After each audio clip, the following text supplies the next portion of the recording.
Si Samson ay isa sa mga hukom ng Israel na pinili ng Diyos upang iligtas ang bayan mula sa pang-aalipin ng mga Filisteo.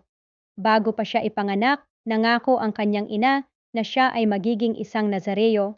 Ibig sabihin, hindi siya pwedeng uminom ng alak, hindi pwedeng hawakan ang mga patay, at hindi maaaring putulin ang kanyang buhok.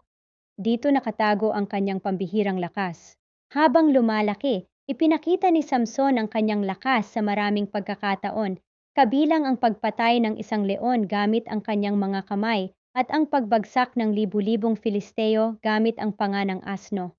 Subalit mahina si Samson pagdating sa tukso, lalo na pagdating sa mga babae.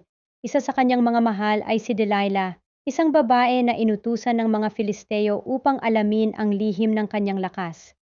Sa kabila ng maraming pagtatangkang linlangin si Delilah, sa huli ay inamin ni Samson na nasa kanyang buhok ang kanyang lakas. Pinutol ito ni Delilah habang siya ay natutulog, dahilan upang siya ay madakip ng mga Filisteo. Pinutol nila ang kanyang buhok, binulag siya at dinala bilang isang bihag. Sa huli, humingi si Samson ng huling pagkakataon sa Diyos upang makapaghiganti. Sa isang malaking pagtitipon ng mga Filisteo, habang nakakadena sa dalawang haligi ng templo, nanalangin siya at hiningi ang pagbabalik ng kanyang lakas. Sa pamamagitan ng kanyang kapangyarihan, gumuho ang templo at napatay niya ang libu-libong kaaway kasama ang kanyang sarili. Ang kwento ni Samson ay nagpapakita ng kahalagahan ng pagsunod sa Diyos at ang epekto ng ating mga desisyon sa ating buhay.